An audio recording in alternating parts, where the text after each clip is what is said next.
Section 2. You will hear a guide talk about cooking ginger on the radio broadcast. As you listen, answer questions 11 to 20. First, you will have some time to look at questions 11 to 20.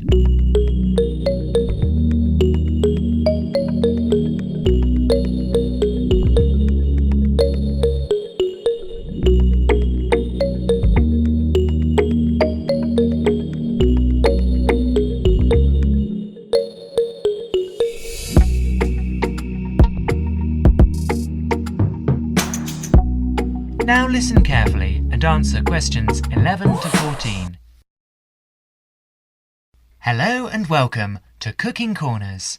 And this week we're looking at the most versatile and aromatic of plants, a fairly recent addition to the list of Australian agricultural produce, but nevertheless a great favourite today, ginger. And in the studio to tell us all about it is Jennifer Johnson. Ginger is one of my personal favourite spices, and I've got a number of wonderful recipes to share with you later on in the programme. So, what is ginger? Well, actually, it's a spicy-tasting root with an aromatic flavour. It's related to the bamboo family and has 100 different uses in the kitchen. The Chinese have cultivated it for years, particularly to use in medicine, though you are probably more familiar with its culinary uses. But first, let's take a brief look at its history before we look at how it can be used, because it has a very interesting history. Ginger originated in the southern provinces of China and in India, where it had been used in medicine and food for over 5,000 years. The early traders who came upon the plant took it to many parts of the world, such as Nigeria, the West Indies, Central America, East Africa, and even Indonesia. Ginger became extremely popular because of its exotic aromatic properties and was highly valued by spice traders in the 17th and 18th centuries because they were able to sell it back in Europe for a very good price. Although Australia is now the largest producer of ginger in the world, it wasn't grown in Australia until the early 20th century.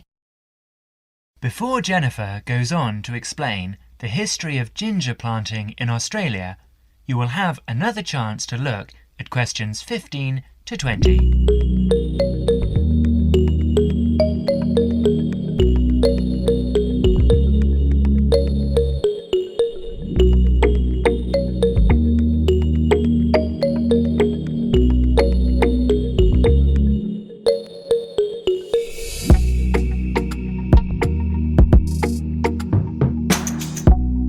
Now listen to the rest of the talk and answer questions 15 to 20.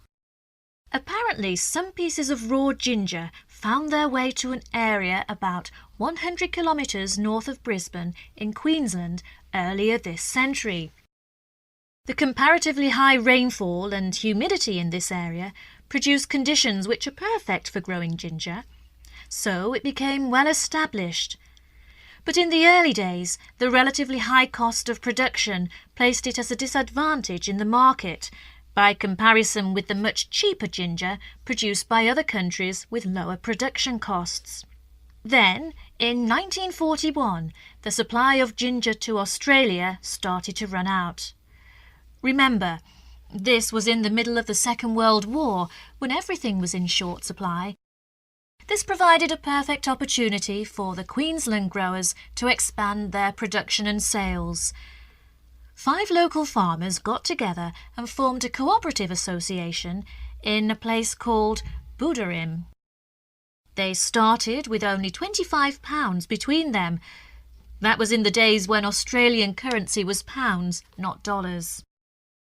So they set up the company with 2 wooden vats and 14 tons of raw ginger. But they went on to become the most successful ginger farmers in the world. In fact, nearly all the world's ginger now comes from the Buderim ginger factory in Queensland. 40% of the production is used in Australia and the remaining 60% is exported overseas to places like Europe, North America, South Africa, and even to Asia, where it originated in the first place. So now, let's move on to look at ways of using ginger in the kitchen. That is the end of section 2. You now have half a minute to check your answers.